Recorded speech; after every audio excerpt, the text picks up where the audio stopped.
Actually, medyo siniswerte ako sa mga predictions ko lately sa boxing, sa boxing.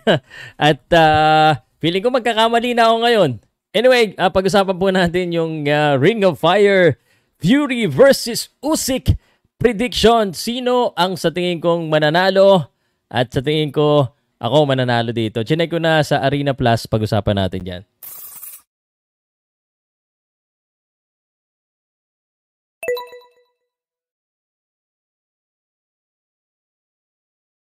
Okay, so sa Arena Plus po, ano, ang current ay Tyson Fury, dehado po si Tyson si Usyk.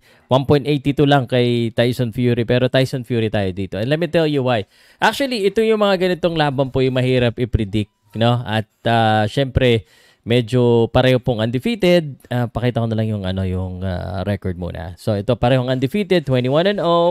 34-0, may isang tabla, itong si Tyson Fury, no? At kung makikita nyo ang pagkakaiba lang nila talaga dito, yung height 6'9 against 6'3, medyo that's a big advantage po kay Tyson Fury. And mas matanda po si Alexander Usyk. Now, let me just tell you real quick, without being biased, although alam nyo na Tyson Fury ang pick ko, actually, it could go either way.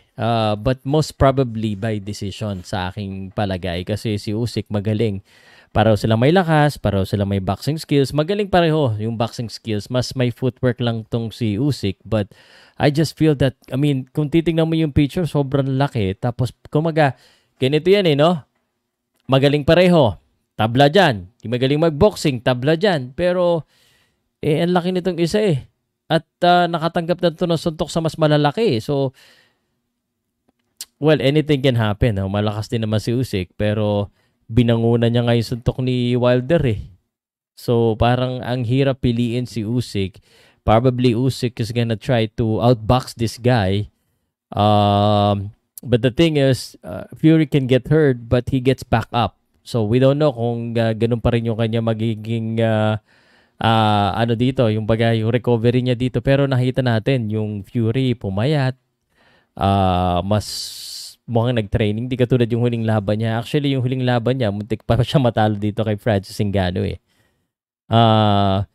I just feel that if halos pantay lahat, I'm just gonna look at the physical attributes right now. I mean, I know it seems shallow, medyo mababaw, but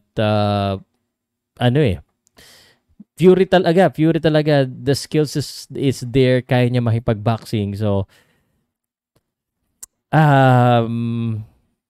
may chance pa rin yung Usyk by decision, but at the end of the day, Fury is gonna win this one.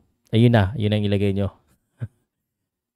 That's my prediction. By the way, imbitahan ko kaya magla-live commentary ako dito. So, madaling araw to mga 6 a.m. siguro ako magla-live. Medyo ililate natin ng konti. But gising kayo na maaga Or pag late kayo nagising, alam nyo na, results na lang makikita nyo highlights.